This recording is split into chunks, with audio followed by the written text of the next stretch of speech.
Previously, as JINWOO saved Ahjin's life by transforming Byung-gu into a shadow soldier.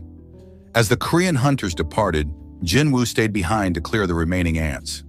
Afterward, he reached level 100 and resurrected the Ant King as a shadow soldier, naming him Beru. New characters were introduced, including a Chinese S-rank hunter and 2 potential future enemies, while JINWOO's father observed them from the shadows. After the Jeju Island raid, JINWOO honored those who had lost their lives. He then secured permission to open his own guild before stepping into another Red Gate alone. Inside the Red Gate, JINWOO's shadow soldiers fought against the gate's monsters.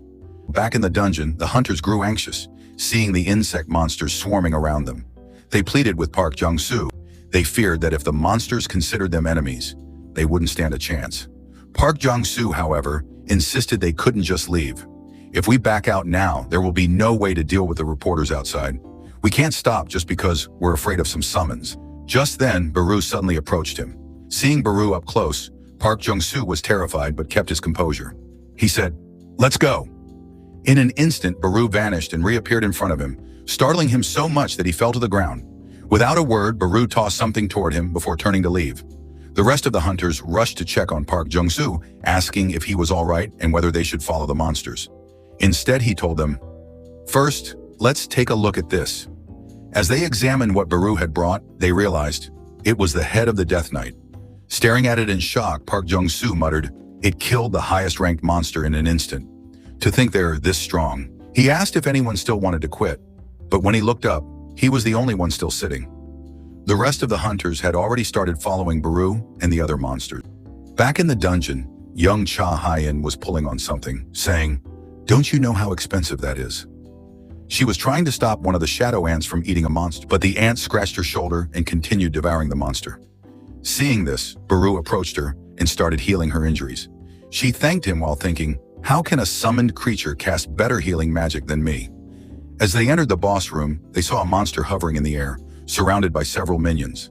The hunters recognized them as the Arch-Lich and 10 Death Knights. Park Jung-soo recalled the incident in China, where a famous guild called Gold Dragon was annihilated by an Arch-Lich, which led to a dungeon break.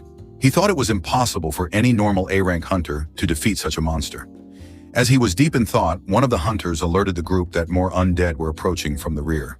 Park Jung-soo quickly ordered Cha Ahjin to block the entrance with her magic.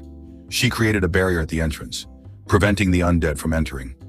"I can hold this for only 5 minutes," she informed them. As Park Jung-soo considered their next move, he noticed Beru advancing toward the Arch-Lich. The boss immediately recognized him as a shadow soldier of the monarch and demanded to know why the monarch's personal army was attacking them.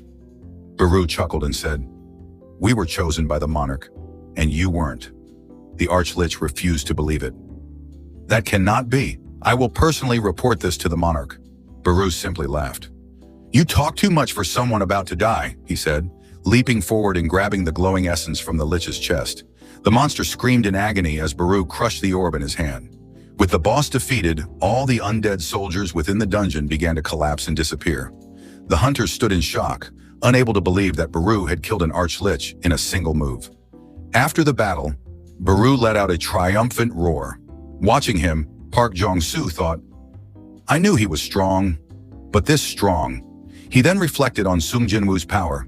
He figured that JINWOO likely couldn't command all his summons at once, as doing so would rapidly drain his mana.